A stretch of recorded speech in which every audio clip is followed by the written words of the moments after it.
All right. Hello, everyone. My name is Alexis. I'm from Empowered Vintage Voices. Today, we're discussing binary gendering of pageants and events. As many within our community know, pageants and events are a huge cornerstone of the makeup of the vintage world. But with our ever diversifying community, we should be making sure that all aspects within our spaces are safe and welcoming to everyone. My name is Alexis again. I use the pronouns she, her, and I'll be hosting tonight's discussion. I won't be speaking on this particular topic because I haven't had the lived experiences through this lens, so I'll just be doing the hosting.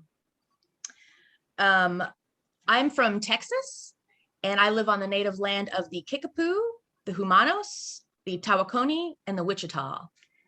Next up to introduce themselves is Eva LaRaine. Hi, peers and dears. I would firstly like to acknowledge the Wurundjeri people who are the traditional custodians of this land that I'm on. I would also like to pay respect to the elders, both past and present, of the Kulin Nation and extend that respect to other Indigenous Australians present. Sovereignty was never ceded. So my name's Eva LaRaine, pronouns she, hers, hers. Unless I'm in drag, doing Drag King, then I like to go by they, them. I'm a cisgendered pansexual woman from Melbourne, Australia, and I've been in the pageant scene and vintage scene for nearly 9 years, entering, judging, and mentoring entrants. I'm relatively new to the burlesque and drag performance scenes. I'm a burly baby or drag baby, and I'm a retired sex worker and stripper of a very long time. I'm soon to be completing my bachelor's degree in gender and identity, which is what I'll be filtering this conversation through my educated lens of my degree. And I'm on my journey to becoming a psychosexual therapist. Awesome. Next up, we have Lou Bugoo. Hi, my name's Louie or Lulu. Before I begin, I would like to acknowledge that I do live on the stolen lands of the Wurundjeri people, and I wish to acknowledge them as the traditional owners of this land, as well as pay my respects to their elders past and present. I would also like to acknowledge the traditional custodians throughout Australia and their connections to land, sea and community. And I extend my respects to all Aboriginal and Torres Strait Islander peoples today. So as I said, my name's Louie or Lou Bugoo. I am a non-binary person who lives in Melbourne, Australia. I have been doing this sort of like pin-up vintage stuff for quite a while, well before I had acknowledged and even worked through my own gender, I think, like gender things, and figured out where I feel like my gender sits in this spectrum. My education and studies are actually mostly to do with disability work. I am a disabled person and I work with disabled children, but being non-binary, I am big on trans issues, and I am big on ensuring that we have these conversations with people who are affected by this as well. So yeah, that's me. All right, next up is Cherrybomb. Hello, good morning. I would like to acknowledge the traditional owners of the land on which I'm coming to you from today in Australia, and that is the Ngunnawal people here in Canberra. And I'd like to pay my respects to the elders past, present and emerging. Sovereignty was never ceded. It always was and always will be Aboriginal land. So as I said, my name is Cherrybomb. I often go by Cherry. My pronouns are she, her. I have been doing, oh God, pin-up for what feels like 400 years at this point. I have done the length and breadth of a lot of the pageant circuit here in Australia over the last 5 or 6 years. I've also been fortunate enough to go and compete in pageants internationally.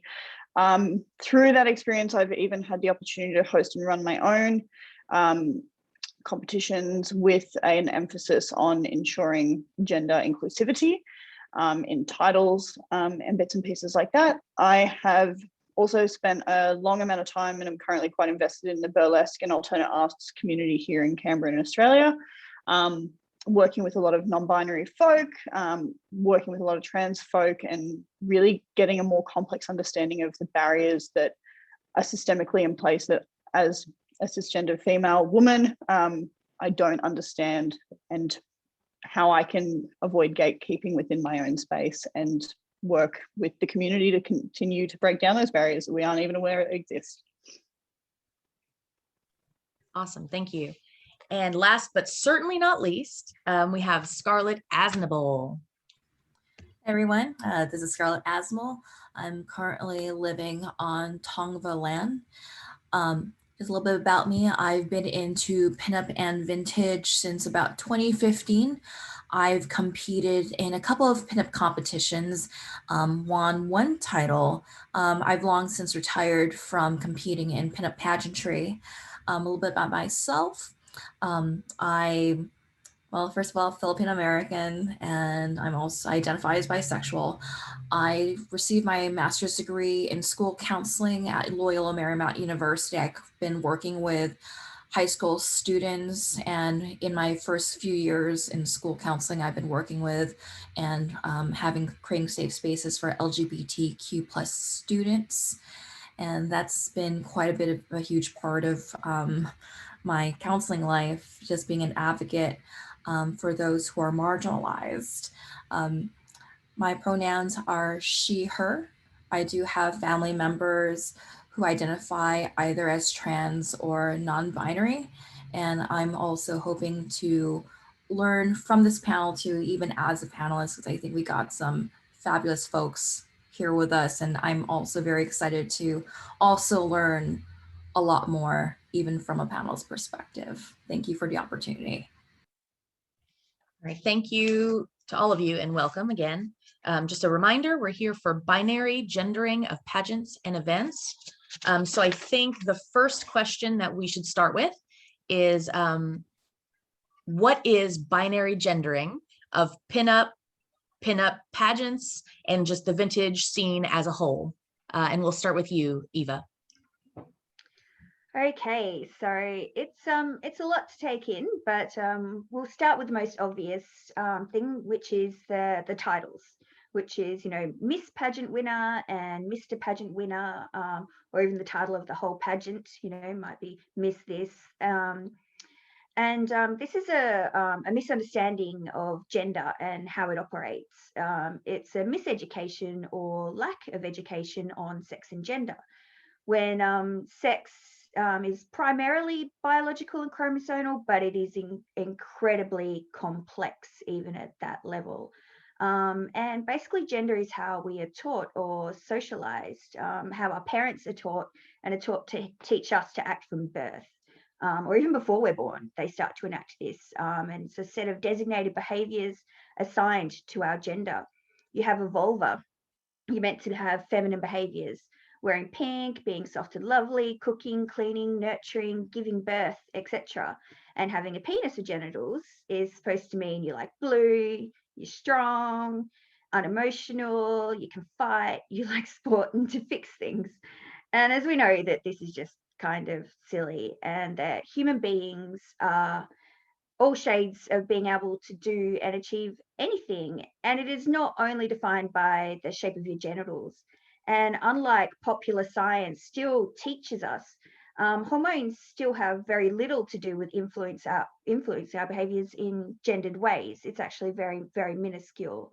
It has also been recently discovered that we are born with the same brains. So human male and female brains are identical at birth.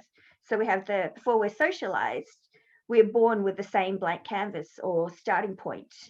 So carrying through the titles, binary titles of male and female in pageants, we're being told that you have to adhere or conform to the same education on sex and gender that we were getting back in the 50s, you know, and they say, you know, vintage vibes, not vintage values. Well, this isn't reproducing that. And the most difficult and most infuriating thing is that we uphold these old and outdated ways so strongly because they are social norms. And gender is still very real because it has very real consequences, and it is very real to us. You know, it's not something that is made up. You know, even though it is you know, enacted and socialized, it is still very real. But large amounts of people still think that the old outdated science and education is fact. But as a gender and identity major, we've learned in science through studying the body, and most importantly through the lived experiences of others, gender is in fact a sliding scale between all of these binary behaviors. You know, you can raise children and be nurturing, have a vulva, and be in the army, and women can achieve the exact same strength as men, or vulvas and penises. You know, who you are is very real and very unique to you and you only. And another interesting fact, you know, to take into consideration with these things when you're thinking of gender is that, you know, it's also to do with history and the context of history. So for instance, pink in the 1800s was seen as a male color because it was most closely related to blood, and blue was considered feminine because it was related to flowers and the sky and the ocean. So it just goes to show how much we're just perpetuating these ideas just through what we personally think is right or wrong, instead of on being properly educated on these things.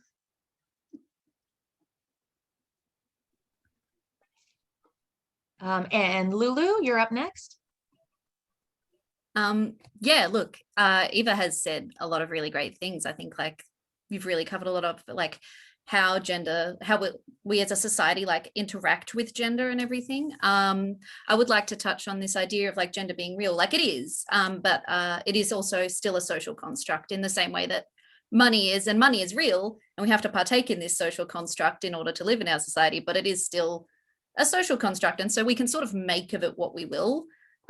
Which I think is something that we need to realize is it's much more fluid and much more fun than a lot of people are allowing, and especially in pageants and things where it is so like you've got even in pageants where they like let people sort of compete all at the same time, they've still got like the Miss and Mrs. and the Mr. And even though they've competed perhaps intermingling and they're not at separate events, they're still competing under these very gendered titles. And then someone like me, like who is as a non-binary person, I would then have to try and decide where I want to misgender myself, in which way I want to misgender myself in order to compete. It's a large reason why I don't compete anymore, is because there's even at events where they do attempt to make more of a welcoming environment, it's just not quite there.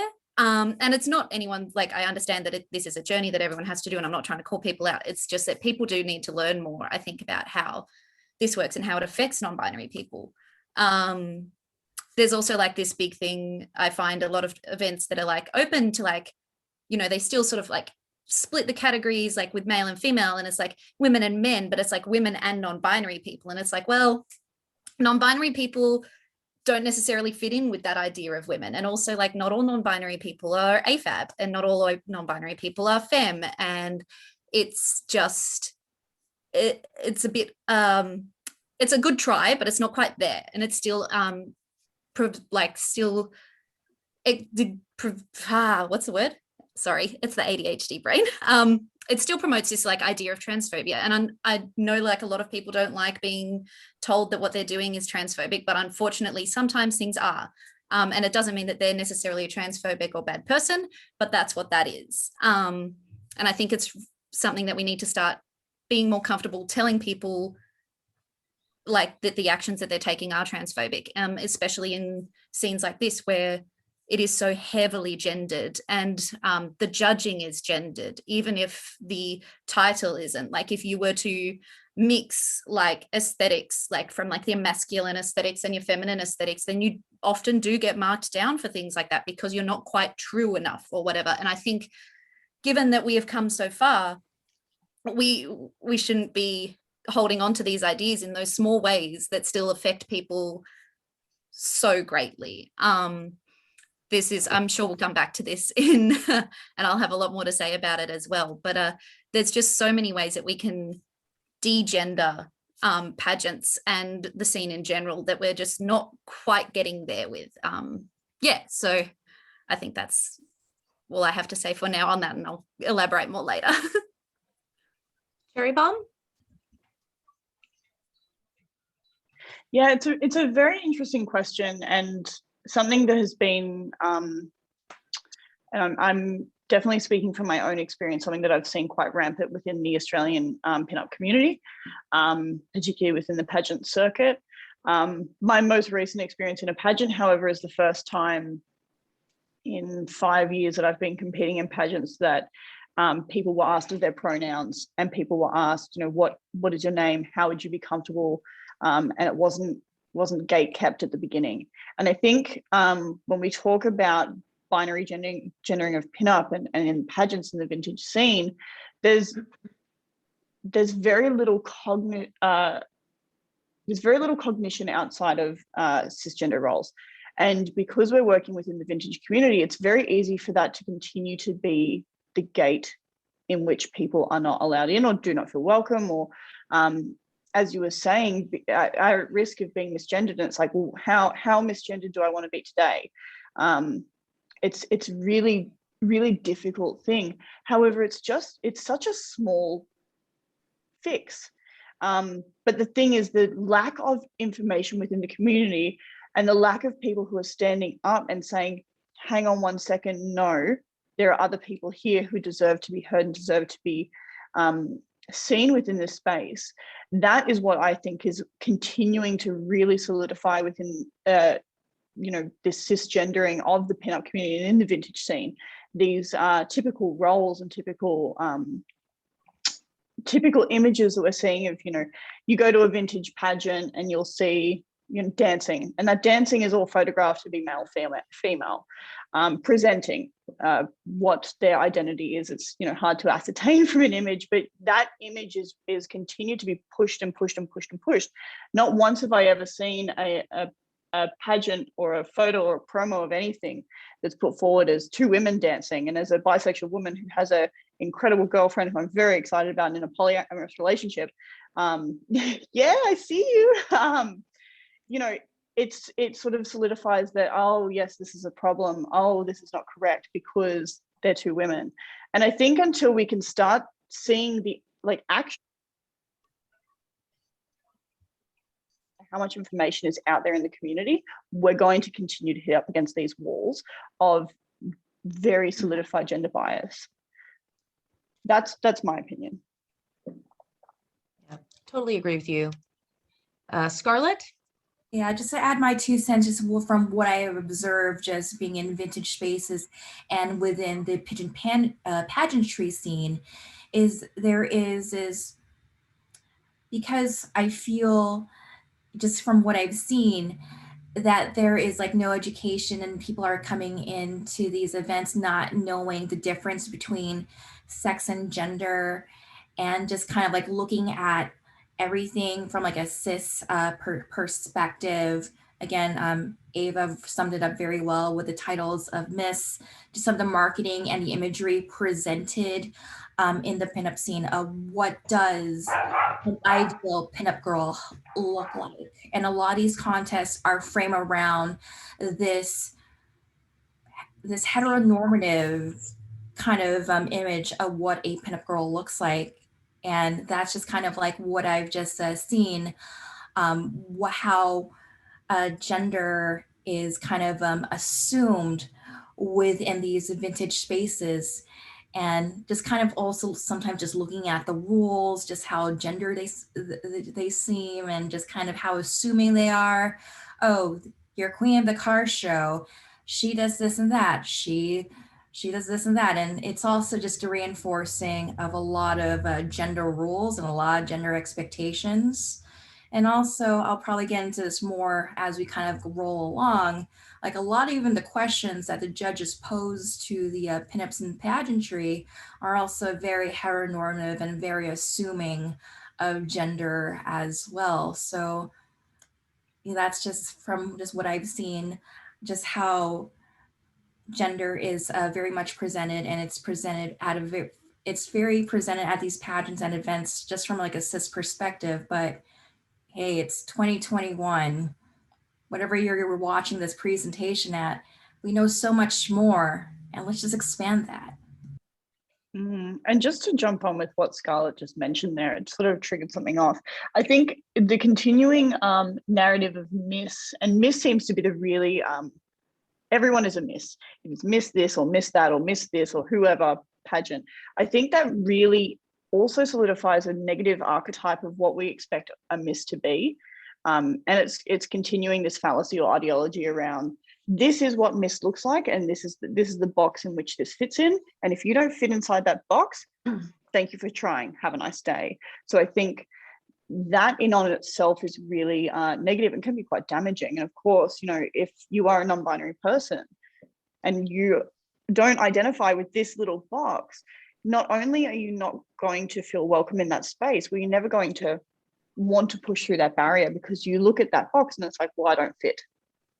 So I think miss in of itself is really like this maiden mentality of, you know, you must be young, you must look a certain way, you must have this color skin tone. And I think that is it's another piece in the bigger puzzle of what is wrong in the vintage community.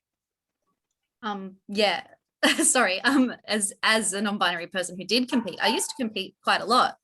And I don't anymore because of the titles largely and the way that pageants are gendered and stuff. And it's like you said, Cherry, this idea of like, oh, miss is this little box and I don't fit. And it's like, well, I don't fit and I'm not going to try because I know that I'm going to get points marked off. Like I understand the competitions are competitions. I'm there to compete. So I expect to be graded on things. But if I'm going to get points marked off because I've got a shape, like my head, the sides of my head's shaved, or because I'm wearing a more masculine, like traditionally masculine or like male pair of pants or something to this event that's like labeled as miss, I'm not even gonna bother trying. Nobody is making space for me, even in pageants where they're not saying miss and misses and mister, like there are still these same conceptions of like what you have to look like in order to compete that are just not the same anymore. Like I swapped from like competing to like the rockabilly and pinup stuff to more psychobilly things because that had a little bit more freedom. But even then, same thing, whilst there's more freedom in like expression of like the clothing, the gendering is still so strong. And even if it's not a gendered pageant, people still refer to the winner as like a miss or a queen or a king, and it happens every time. And even when I mention like that my pronouns before I enter or something, I'll make a point of making sure that my pronouns in the bio that I use are like correct for me when they'll get read out wrong on stage. Or like people will come up to me afterwards and still misgender me. And it's just, there's so much then put on me as a non-binary person who in this scene, there's not a lot of us. There's more than you think, but not a lot of us. So much pressure is then put on me to educate everybody else all of a sudden whilst I'm competing, whilst I'm doing all this other stuff. And it's just not, it's not worth my time anymore. You know, like it's so much effort and emotional like work into educating everybody else that I've sort of just taken a complete step back because I've become incredibly frustrated with the whole thing, and being constantly misgendered, even in a space where I've made it very clear that that's not okay. So yeah, I think that's something that is really important to mention. So you've touched a little bit on it there, and I kind of want to expand. So the next question is, what are the consequences of misgendering, gatekeeping, and privileging cisnormativity, essentially? Eva, if you'd like to go first again, that would be great. Sure, sure. So like is just being touched on here, it goes into how we're getting this like, you know, heteronormative homogenizing effect, you know, so that's, you know, reducing the beauty, and it's putting creative restrictions as well on people, you know, so we're narrowing down, you know, what we can do, and also narrowing down the amount of people that are participating. So, you know, these non-binary, non-gender conforming people are just like, yeah, they're not taking part, and they're also not seeing other people like themselves out, you know, and where representation is so important. But there is a whole huge world of, diverse people out there that would want to participate. But not just touching on this, I'm going to go a little bit deeper and a little bit heavier, because I study the very real consequences. So I don't mean to be calling out, but I'm just going to state the consequences here. So, it's you're also making these whole groups of people, like I said, not fit in, but feel rejected. And so, lots of people that don't feel like they fit these binary genders. And so there's trans and intersex and non-binary people and just, so many groups in society that, I have so many girlfriends that don't even say that they feel like girly girls. And they're like, oh, I could never do a pageant because I'm not like that, Well, it's opening up the doors for that as well. So, all types of people can come in. But then, we go deeper into the heavier, stigma and demonization, and then being seen as deviant. So this leads to social isolation, bullying, mental health problems. LGBTIQ plus groups have the highest suicide rates in society, much higher than cisgendered people. Then, you have the issues where you're encouraging normative mentalities for binary genders. You don't mean to be, but you are being complicit in the stigma and demonization of, groups of people. Excuse me 1 second. I have anxiety, so I've always got to have a page to read. So then these groups of people can be rejected medical treatment, denied access to healthcare, necessary things for survival, such as, government payments, accessing necessary things to survive. Trans people have unnecessarily extremely high rates of bladder infections because they're afraid to go to the bathrooms, to go into public bathrooms, because there's assumptions that gender non-conforming people put our children at risk in bathrooms. Yet statistically, almost all sexual assault happens in our home by someone close to you, by a cisgendered male. Unfortunately, almost all abuse comes from the father or male figure in the home. So, we're directing, our negativity and the things that shouldn't be directed to people that are just, everyone's just people. And we need to encourage this beauty, diversity, warmth, acceptance, just through something, like they said, is so simple to change as titles and how we're judging and how we believe that people should act and behave. That's right. Lulu? Yeah, like I was already saying, like it absolutely, like the constant gendering of pageants and everything absolutely does have real world consequences for people, even if you don't realize it. Like personally, I've stepped back completely from the community in a lot of ways because of it. I know that I'm not the only person who has done this. I think it's also important that, like, to note that it's not just non-binary trans people who have this issue. It's also just binary trans people. A lot of judging and stuff is really transphobic, like competitions where you're not allowed a wig, or competitions, like there's a lot of things where it's just so expected that everybody is cisgendered, that everybody who is competing will have the same anatomy even, which is a weird assumption to make of people. But it is something that a lot of people do, especially when organizing these events. And it has real world consequences. It's like, I've felt alienated from the community in ways. I know that I've been called out publicly and quite viciously multiple times for standing up against people who are making transphobic remarks. Even before I came out, as non-binary people, I would stand up against transphobia, and people would make truly horrific statements about me publicly and around other people who also were in the scene, and then would continue to compete and continue to get booked for photo shoots and continue to be sponsored by stores and stuff. And it's really noticeable as someone who is both trans and non-binary to see this and see that it's not just that no one's speaking up, it's that no one is listening either.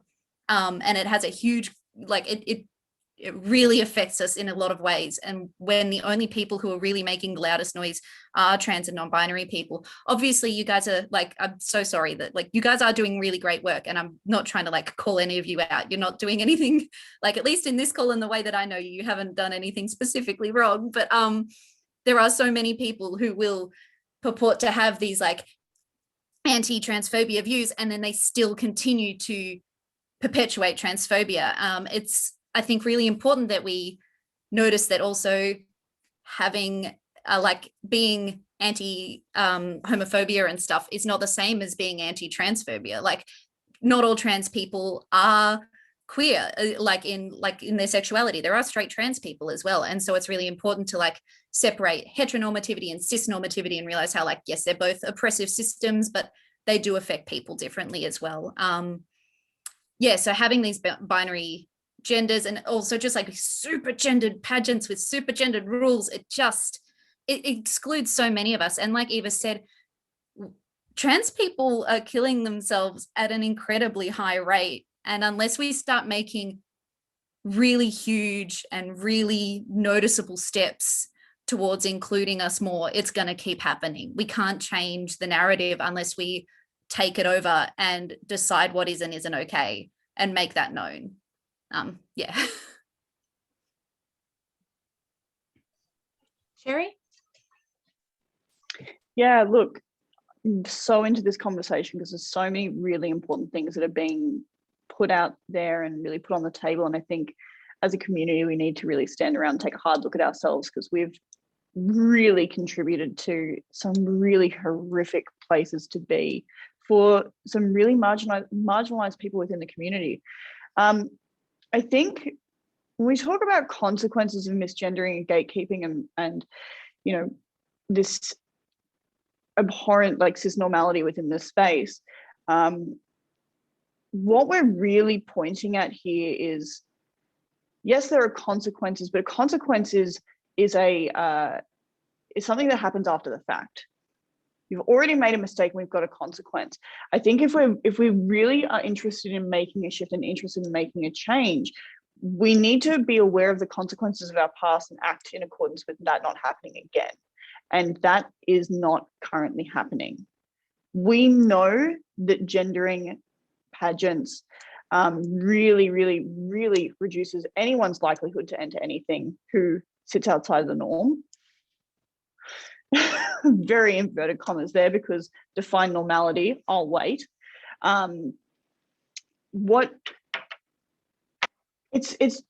blows my mind to think that there are people within the community who, particularly in the vintage scene, we seem to be very into this like body positivity, acceptance, and we're all great and everyone's welcome and la la la la la, right up until you actually need to do something about it. And I think that is the point here. The point is, we can talk till the cows come home about, you know, it's simple to gender someone correctly. It's simple to change a poster to have it visibly part of the narrative of having you in the community, or it's very simple to remove a title, a prefix or a pronoun from a title and then have it be inclusive. That's fine. But what we're talking about here is a systemic removal of the way the system is set up. So even if we look deeper at a pageant, so yes, titles and gendering is one thing, but if you look deeper at a pageant, typically the structure will be there's a couple of categories, and a couple of categories mean a couple of things. You've got your evening wear, you've got your swimwear, you've got your this, that, and the other. Now, if you look at pinup swimwear, what's the first thing that comes up on Google? Well, it's going to be an image representative of a, you know, I'm going to make an assumption, a cisgendered female woman in a bikini who has breasts, who has long legs, who has, you know, she looks a particular kind of way. Through having these categories that are so rigid in their interpretation, now we all say, you know, it's up to your interpretation or whatever you do, whatever you want to put on the stage, that's fine. But we all know that there's a formula in order to win a pageant, in order to compete in a pageant. And that formula, if you want to do well and if you want to make a name for yourself within the community, you run the formula. You look at what other people have done, you're like, I run the formula. Now, I'm a cisgendered, bisexual female. I know how to run the formula. I'm comfortable running the formula because I identify as being female, and that is the archetype that is very put into the scene. But I'd be really interested in what you've got to say, Lulu, around, you know, this idea of running the formula. And we've seen girls do it up and down Australia, and I'm sure it's the same in America. You find your formula and you run it in terms of running a pageant. But until we get that out of our judging panels, we're going to have a problem. I think the other piece there is how are we creating a judging panel? And I think there's something really special in this. How are we creating a judging panel that is inclusive, that would stand the test if a non-binary person or a trans person would feel stacked up against that judging panel? It's the same thing of doing this emotional labor around education. You've got one person who's within the community educating a room full of people who couldn't be bothered having a look themselves. And I'm going to call it for what it is, and this is my opinion. If you are asking, why is this racist? Why is this transphobic? It's because you're lazy. The information is out there and you're putting your emotional labor on this other person, and that ain't okay. In the same way that we look at judging panels in our pageants, how are we ensuring that there is a trans person on our judging panels? How are we ensuring that there are non-binary people within our pageants? And it's not about saying we're inclusive now because we got rid of the title. It's about going out and training these people and getting these people into the space, going out to non-binary people and non-binary communities and saying, hey, we're running a pageant.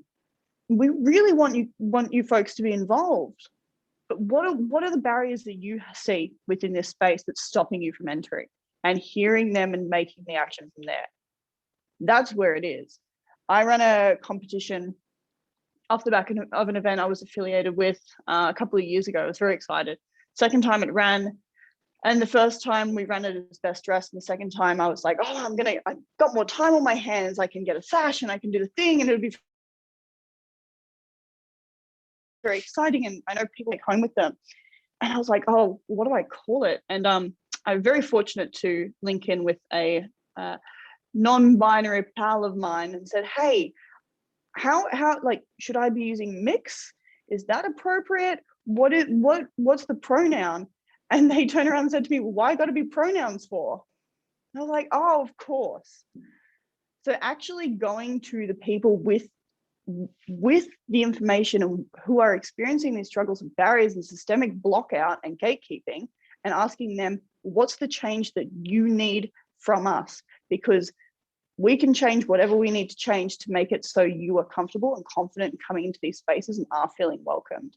So I think because our panels look a particular way, because our pageants look a particular way, because our categories look a particular way, it doesn't matter what the title is. You're already stonewalled against so many other barriers before you can even hit the stage. Thank you so much for that. That was wonderful. Scarlett? Yes, consequences of misgendering, just stating obvious, it just invalidates a person's existence. And I feel if you're not sure, if you're like talking to them face to face, it doesn't hurt to ask. If you're interacting with them online, if they have an Instagram or a social media profile, typically folks will have pronouns in their bio. Even as a cisgender person like myself, I also leave in my pronouns in my bio, so that that act can be very much more normalized, of just having pronouns in your bio, or like even in our discussion right here, having pronouns like in your like name. So there is avoidance of misgendering. I mean, people will sometimes make mistakes, and usually people will correct themselves, or if that's the case. I know in situations where I've had folks in my family come out like, oh no, like, I'm sorry, and then I would just kindly just correct myself. And it's better to correct yourself than to continue to use the incorrect pronoun or title. It's okay to correct yourself, but to insist on using the wrong gender, pronoun or title, I mean, that invalidates, and it's very dehumanizing because, excuse me, it's just, I know like a lot of kids I work with, a lot of teens I work with, just having just that validation of this is who they are, even as simple as pronouns. It really means a lot to them. And if you're not sure, you could always ask. Or if you're not sure, you can always check social media profiles. And also just kind of just echoing back to the pinup pageant scene, also when you're writing example, like your bio, like I always go back and forth, like, do I want to present my most authentic self here in my bio? Because that is also part of the pre-screening for judging and selecting the top 10. Do I just put like some sort of fluff in here? Or do I present my authentic, this is who I am kind of bio? Because there's two versions of like just pre-selecting when it comes to this. Like, am I here to like just get on the top 10 to impress, to like get the attention of the judges? And then there's also examples, something like Viva, when it's audience voting, when you're like picking like the last 6 of the top 12, like, well, if I'm too authentic here, like how will I be perceived here? Or do I just want to play it safe? So there's that balance in like, how authentic do I want to be here? And I feel just one reason why I retired from pinup pageants was like, for me to get on the top 10 or to even to like a top 5, I had to present a version of myself that wasn't myself. And that's just something that I just wasn't really down for. And I'm just also just thinking of other aspects of pigeon pageantry, such as example, you might be assigned a task where you have to interact with folks at the car show, at the event, and you have to sell tickets, and that's also part of your score. And if you're interacting in a place that's not safe for marginalized folks, that's not cool. And that's just my 2 cents on the question, and just like things like just to think about, like in the context of pinup pageantry. Thank you. Thank you all so much for your answers to that question. The next question I'd like to do is, what can we do to make pinup and vintage scenes more inclusive and safe for all? And I'd really like to hear some of y'all's ideas about how we can go about changing these pageants and events to, like, specifically to make them more inclusive and safe.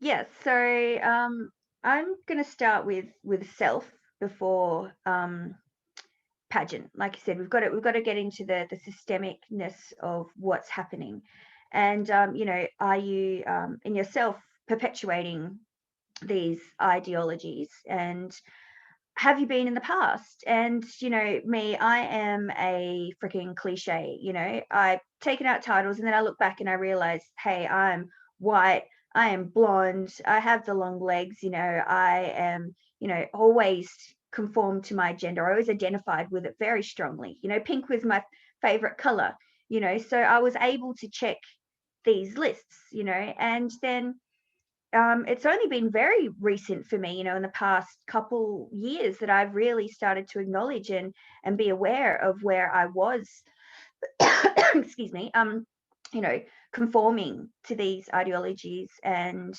perpetuating them, and then just trying to find out, you know, what is real and what is not, you know, and what am I encouraging and what I'm not, and then admitting where I am wrong and being open to self-growth, you know, because we've developed, you know, like a big thing that we're about in our Empowered Vintage Voices is calling in and not calling out. And with this internet culture of calling people out, we've developed defensiveness. Oh, gosh, I'm sorry. And through calling people out and people getting defensive, they're going to shut themselves off. You know, they're going to be closing themselves off to learning and growing. So we need to say, you know, this is, you know, what you were doing. And we've got to say, okay, I've done that wrong. I'm going to educate myself and I'm going to ask people where I can be a better person, and I'm going to try and grow. And I'm sorry, I'm going to pass on to the next person. I've got a really bad tickle. Excuse me. Are you okay? I can wait. Sorry. Do you need to get a drink of water? Okay, I'm okay. I'm okay now. Okay. I should have brought some water to the group with me. So then, yeah, through that, you know, starting with ourselves, then we have to then be open to educating others and not putting it all on the people who are non-binary and who are not adhering to certain cisgendered types, or who are just not in our, you know, heteronormative, homonormative world, you know, to do the labor ourselves. But then, through also listening to things like this. So educating one another, getting education ourselves. And through that, it's like normalizing asking pronouns. You know, don't be afraid to ask. You know, it's just quick, simple, do what you made. Oops, I'm sorry. And then move along. You know, we do that. That's okay. It doesn't need to make a big deal. Other ways we can do it is, you know, addressing the audience with non-gender conforming language, which is one little thing that we can apply to pageants. So I use peers and dears. I heard theydies and gentle them the other day, which I really, really, really loved that. So we just need to learn to discuss things openly, pass proper and real education on to one another, you know, call people in, and don't fear change. You know, if we were all the same, life would be boring, and difference is beauty.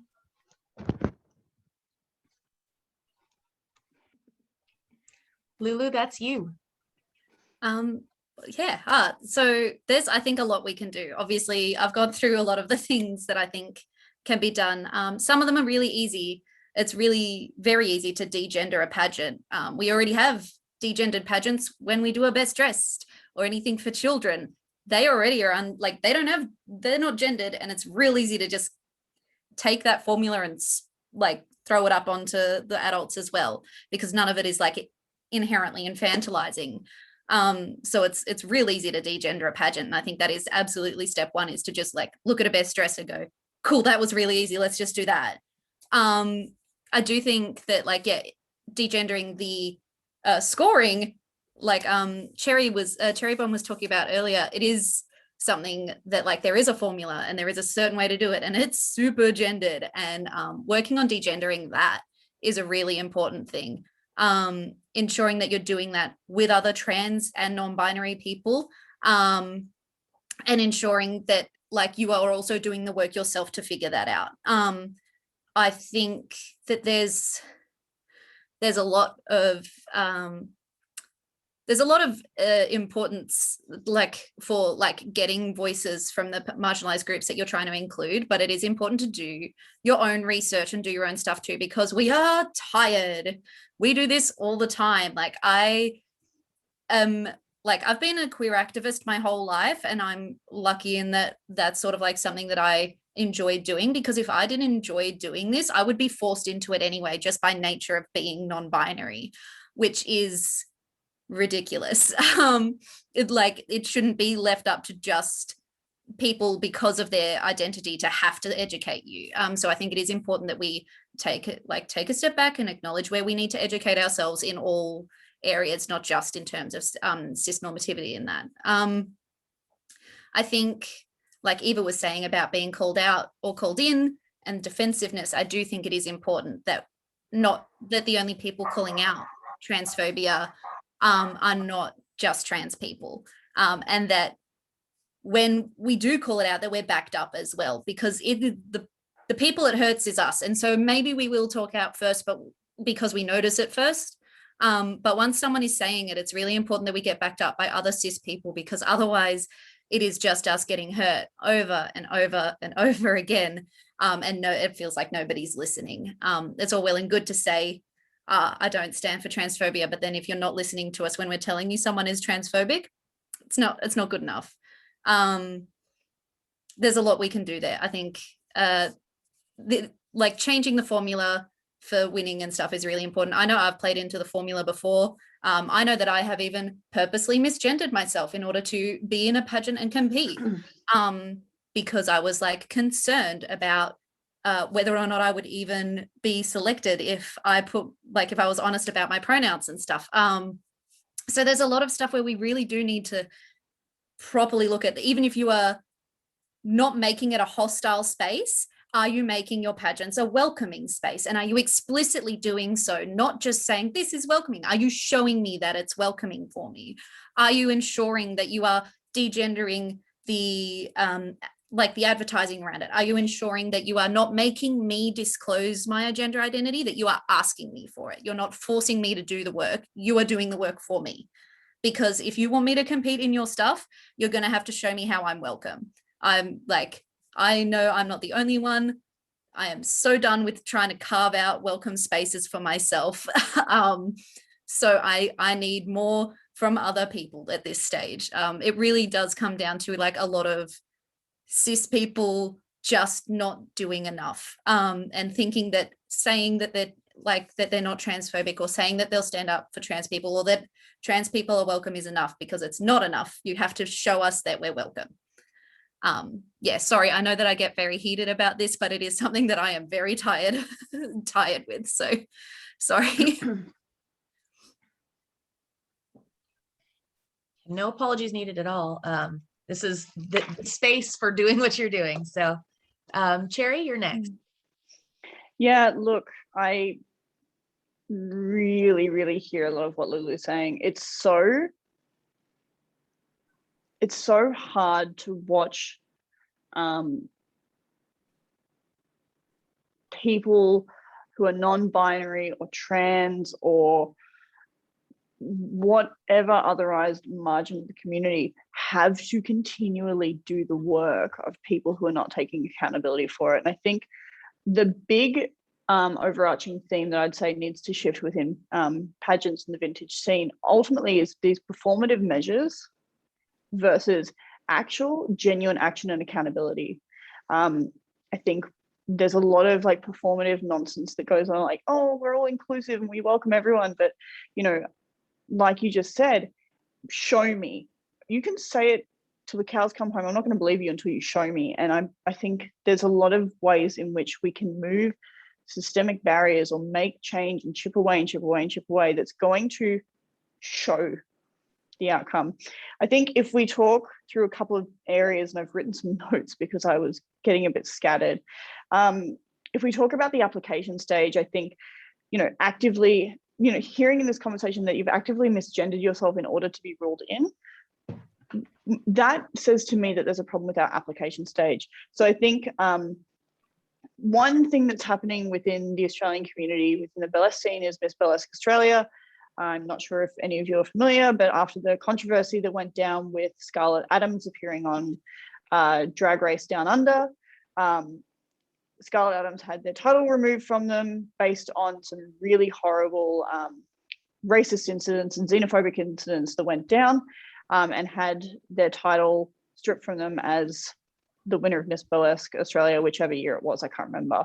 But not only did they strip the title, they then went to People of Cabaret, who are a community within Australia who are focused on supporting people of colour within the community to have voices heard and bits and pieces like that. Things that were discussed and that are going to be put in effect is creating that ownership and accountability space within applications. And I think that is something that can be done. So the removal of gender in applications should just be, that's so simple. Just get rid of it. Who cares? Who needs to know? Frankly, if they want to compete and they want to apply, let them in. And creating a space in which that, you know, you can take ownership of some past stuff that you mightn't be so proud of and say, hey, I've done this. This is my commitment to you that I'm not doing it again. So that ownership and accountability, I think, is a really big piece. If we talk about our judging panels, we need to make shifts on diversifying who shows up on our panels, who is judging these things and what that really means. And I think what we need to be looking at as a community is, all right, well, what is the prerequisite to be a judge? What does it mean to actually be a judge on this panel? What kind of sensitivity training have you had? What kind of like gender training have you had? What kind of training have you had to engage in people who are at risk in the community? And there's been a number of studies that know that people who are partaking in the fringe arts are at risk. They are people who have experienced assault. They are people who have experienced marginalization for a large majority of their life, and they're drawn to these fringe communities. That's a fact. So how are we building our panels to have a diversified view, so it's broken down, that they're not just looking for and I'm going to pick out a narrative, and apologies to anyone I offend, but we all know it's true.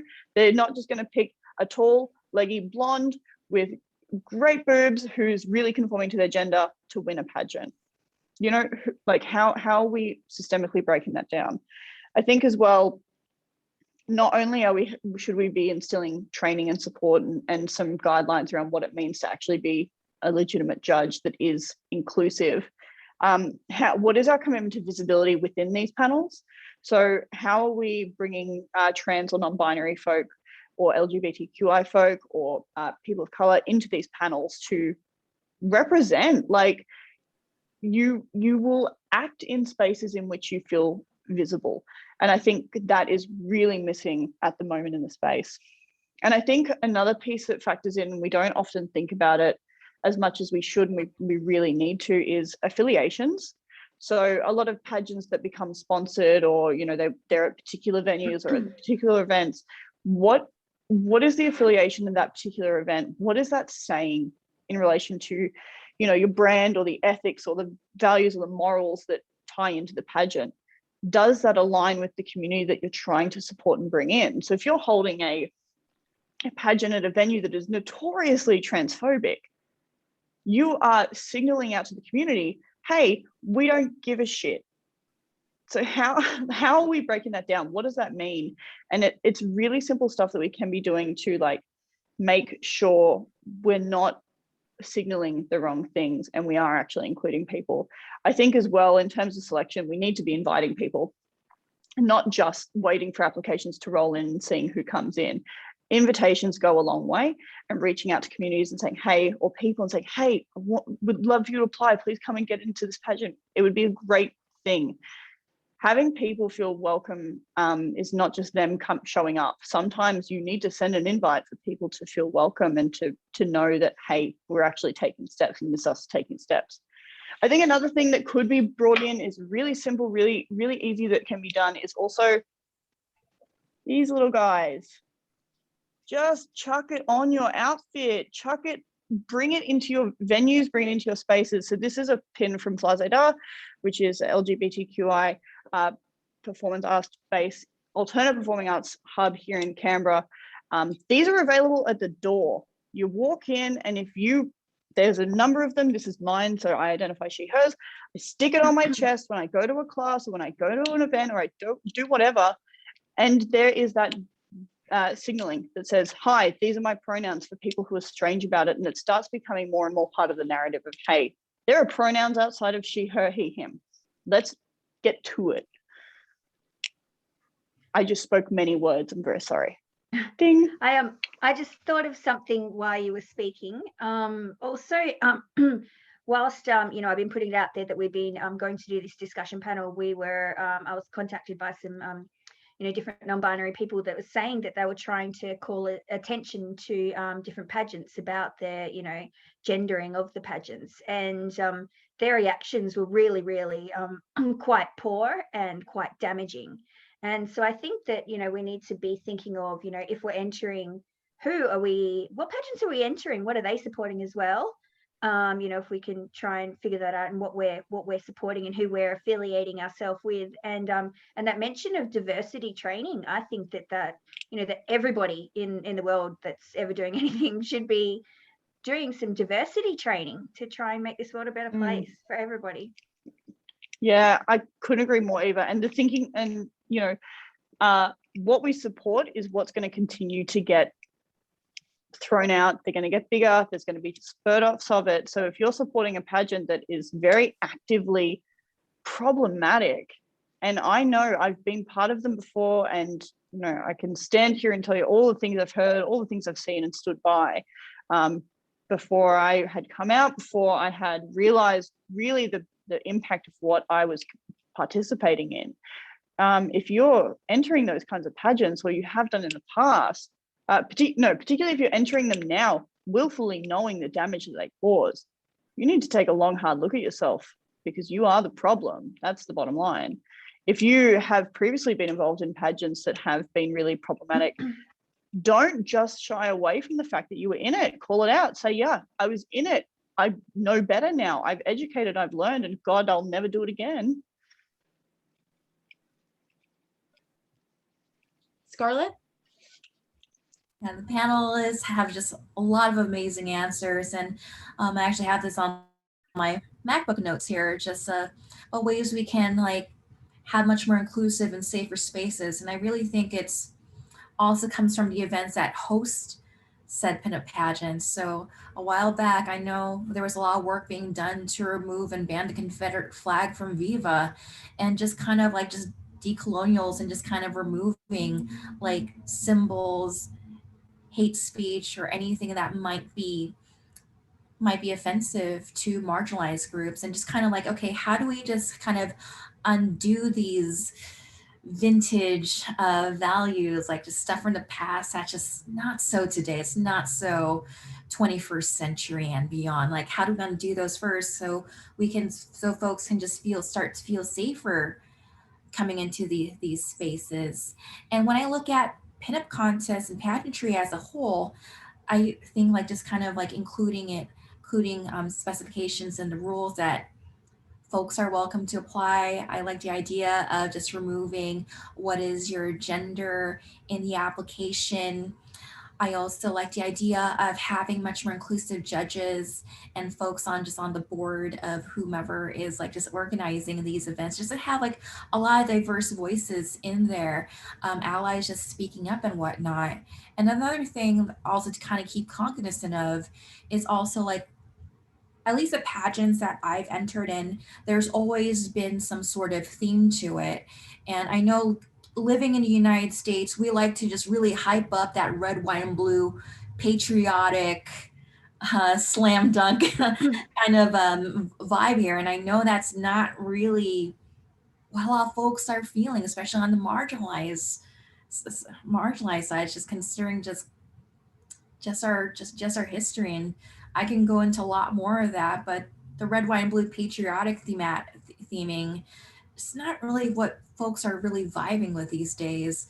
And I also think of like a lot of example, there was a pinup contest that had a Pachuco theme, which is like this Latinx kind of a fashion movement in the 1930s.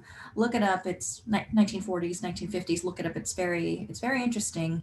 And that was a theme for one of our pinup pageants. And a few of us had questions because a lot of that fashion, women wore like a lot of the masculine kind of fashion of that day. Well, would that been allowed for that competition? A lot of us ended up just wearing the feminine equivalent of that style, because we were just afraid like, well, if we present masculine, even though that was part of the style at the time, and just kind of knowing, just seeing the pattern of judging, like would we dock down because we were wearing the pants, we were wearing like the oversized shirts, like the giant hats and whatnot, like.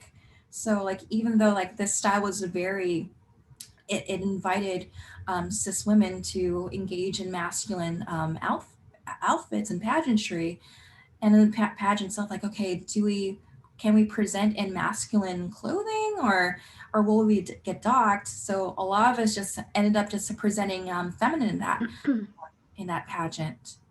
Eva, did you have something to say? No, I was just clearing my throat, sorry. That's all right, you're good. Hope you feel better. And also just thinking of like themes like old Hollywood.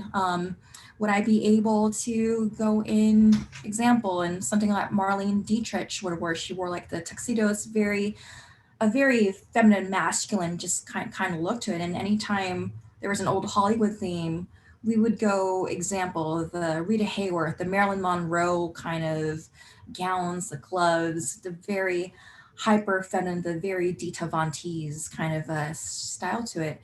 And just kind of like just being cognizant of like what themes are we presenting, and also being open to the fashion, the styles of that time that were also being worn by women and also by other folks, and just kind of like just mixing and just kind of playing with gender, and just kind of like just gender fashion and whatnot, and how can we also just include that, and also just kind of sort of just obvious entities like marketing and advertising. And I also like the idea of also just inviting folks to come and like, hey, invite and you're invited to apply. It'd be great to like just have you just come along, but also just kind of be cognizant of like, okay, maybe this person is still trying to be comfortable with the idea of competing because of past trauma, because I'm kind of in that category as well.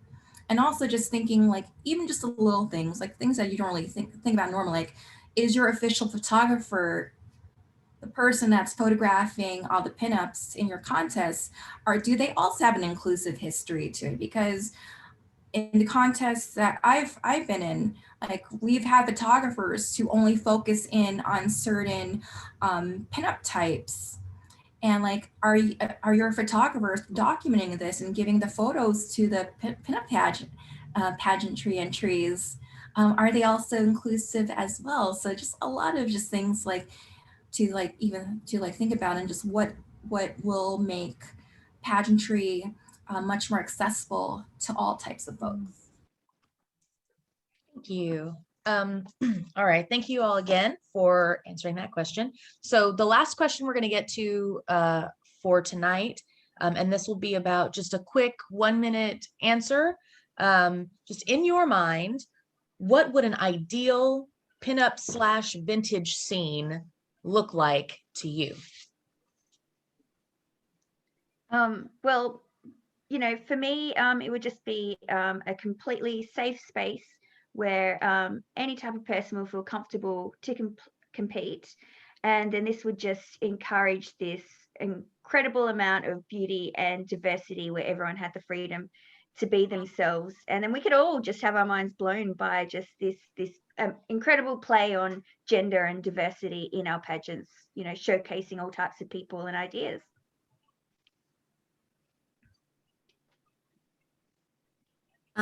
Yeah, so if we're talking like pure utopia, my ideal like pinup scene is one that's devoid of classism, racism, sexism, homophobia, and transphobia.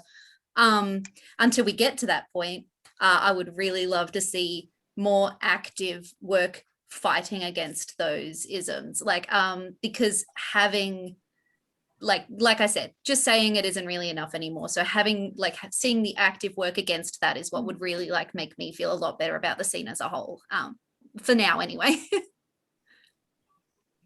Yeah, I think for me, the missing link is accountability. I want a scene of people who are accountable to their shit. They are accountable to the things they say they're going to do. They're accountable to the people they say they're there to support in whatever way that manifests, because I don't want to put any kind of barrier on this is how it should look. Whatever support, shape, move, whatever it looks like is accountability, 100% accountability. You do what you say you do. You stand for what you say you're going to stand for, regardless of how it impacts on your business model, your entries, your whatever. You are accountable, because this is everyone's problem. And for me, a community that sees any kind of otherization of any person in the community, until the community sees that as every single individual person's problem, we're not going to have a shift. So I want a community of people who sees this as my problem. Issues of race, they're my problem. Issues for LGBTQI folks, they're my problem. Issues for trans folks, they're my problem too. Until we start seeing a community that identifies that way, we're not going to see a shift. That's my dream. Of course, I want to see like safety, inclusivity for all, but I also want people to have a willingness to learn, and also a willingness to also do the research on their own as well, because us marginalized folks, we're just kind of like, just sometimes we're just at our wits' end just trying to educate all these folks. But I'd like to see just like, hey, more than attitude rather than a pushback, like, hey, I'm wrong. Let me do research and also hold myself accountable too, because I see there's just a lot of pushback from folks like, oh, I'm not wrong. Like, no, like, please hold yourself accountable. Please do the research on your own. And I'd like to see a lot more humility, because we're human. We were raised in schemas that might not reflect what the world is as we're seeing it change. And it's okay to like educate yourself and to like just be open to change. And I really feel having that openness to change and openness to learn is a huge first step towards that utopia. Thank you so much, everyone, for answering that final question. I just want to thank you so very much for all of your emotional labor this evening or this afternoon, depending on where you're located, and for the time you've spent here, because I know that your time is extremely valuable. This was a really excellent conversation that I hope many people can learn some things from, and put some new rules and plans into action on how to make our spaces more safe and welcoming for all people. This has been the topic of binary gendering of pageants and events, specifically within the vintage culture. I'd like to thank our audience for being here and watching this. Also, if you'd like to shoot some cash over for the emotional labor and the time of these folks here on the panel, that would be wonderful. And we'll be including instructions on how to do that within our descriptions. So thank you all so very much, and see you next time. Bye. Thank you. Hey, good job, everyone.